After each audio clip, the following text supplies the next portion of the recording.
Pastor Dalrock wrote a really interesting article entitled "Chivalry Just Got Even Gayer." And it's about presidential candidate Pete Buttigieg, as Donald Trump says, Buttigieg. Pete Buttigieg, he says he clearly co-opted chivalry in the service of gay marriage.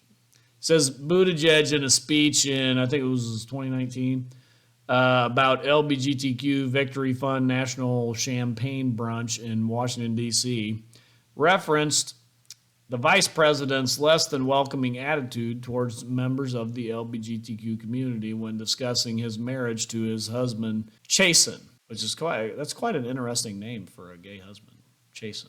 Anyway, he called marriage equality a moral issue, saying his marriage of 2 years has made him a better human being. All right, that's where the chivalry part comes in. Here's the quote was, "My marriage to Chasen has made me a better man, and yes, Mr. Vice President, it has made me closer to God." I think he was talking to Vice President Mike Pence, because Pete Buttigieg is a devout Episcopalian. And so Dalrock writes, this is brilliant because he is using an argument that conservatives will love without even understanding why they love it. This is something married men say about their wives. It isn't something married women say about their husbands. And it goes back to courtly love, what we call chivalry now. As Roger Bose explains, summarizing Gaston Paris, who is the French man who coined the term courtly love way back in the day, he says, the lover continually fears lest he should by some misfortune displease his mistress or cease to be worthy of her. The lover's position is one of inferiority. Even the hardened warrior trembles in his lady's presence. She, on her part, makes her suitor acutely aware of his insecurity by deliberately acting in a capricious and haughty manner. Love is a source of courage and refinement. The lady's apparent cruelty serves to test her lover's valor. Even C.S. Lewis wrote in The Allegory of Love that courtly love teaches that men must look to women for moral guidance.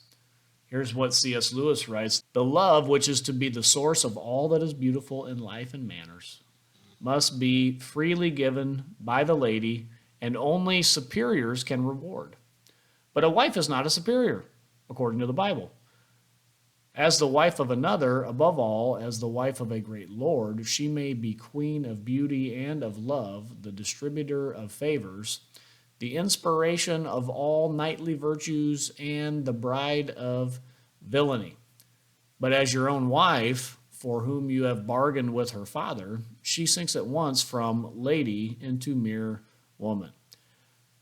How can a woman whose duty is to obey you be the maidens whose grace is the goal of all striving and whose displeasure is the restraining influence upon all uncourtly vices? Wow, what a statement from C.S. Lewis there.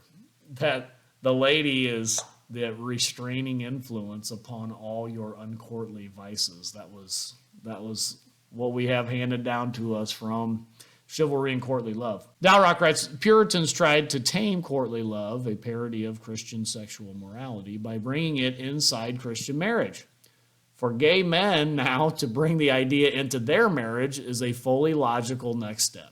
Even when Buttigieg went on CNN, the interviewer Beck asked him, what's your take on why religion finds same-sex marriage so divisive? Here's what Buttigieg says.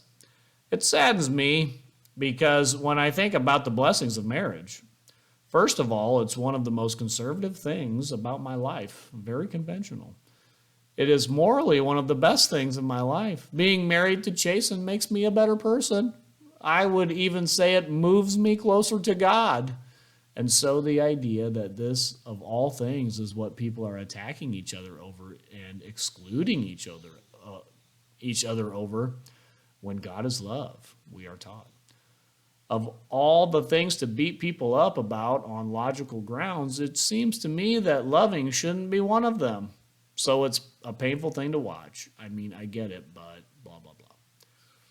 So Dalrock, he sums up then by saying, if you believe marriage has to do with love, if also, by the way, at the risk of sounding a bit conservative, you believe that sex has to do with love or ought to, then I think it takes you to a pretty specific place. But I've learned that it's an expression of love, at least it can be, and I guess I believe it ought to be. So marriage ought to be an expression of love, and sex is in there as well. That marriage is, in biblically speaking, marriage is the only moral place for sex to happen. It is not romance. It is marriage. Boy, that's some good stuff there. That was a pretty good thought by one Buttigieg, is tapping into the chivalrous adages of all the other ninnies out there. Well, we got to recognize it. We got to get it turned around, and I'm glad we are getting it turned around because Christ is winning. He is building his church, and the gates of hell will not prevail against it. Until next time, this is the Postmillennial Man.